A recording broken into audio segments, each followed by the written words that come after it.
Matthew chapter 14. At that time, Herod the Tetrarch heard the report about Jesus and said to his servants, "This is John the Baptist. He is risen from the dead, and therefore these powers are at work in him." For Herod had laid hold of John and bound him and put him in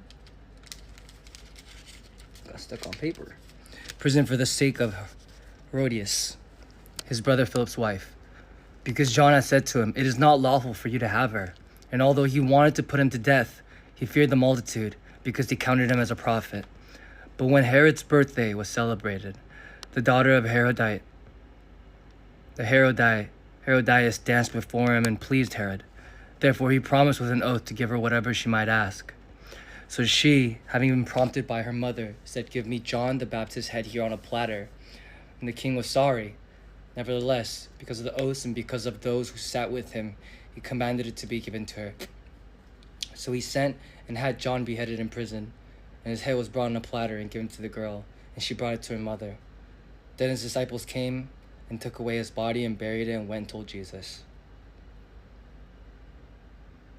Oh, such evil, man. When Jesus heard it, he departed from there by boat to a deserted place by himself.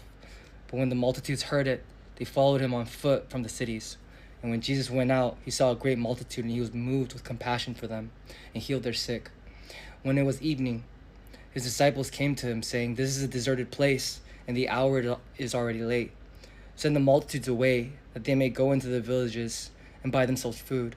But Jesus said to them, "They do not need to go away. You give them something to eat." They said to him, "We have here only 5 loaves and 2 fish." And he said, "Bring them here to me."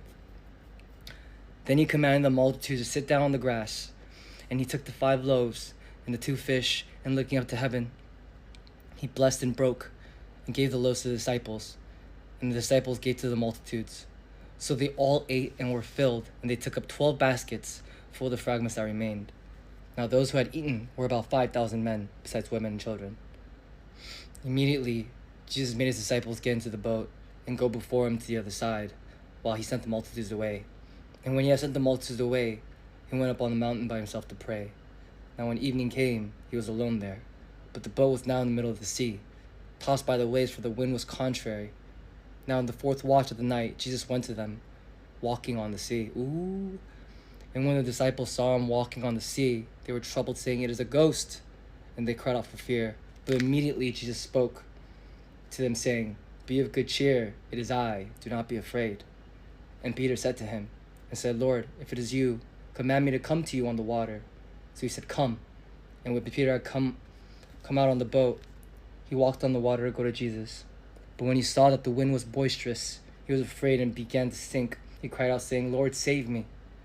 And immediately Jesus stretched out his hand and caught him and said to him, "O you of little faith, why did you doubt me?" And when they got into the boat, the wind ceased. Then those who were in the boat came and worshipped him, saying, "Truly, you are the Son of God." How many miracles till you guys believe him? When they had crossed over, they came to the land of the Gennesaret. And when the men of that place recognized him, they sent out into that place all that surrounding region, brought to him all who were sick, and begged him that they might only touch the hem of his garment. And as many as touched it were made perfectly well. How many times does Jesus and God need to prove themselves to us before we finally trust them? How many times do we have to be like Peter? How many times do I have to be a Peter?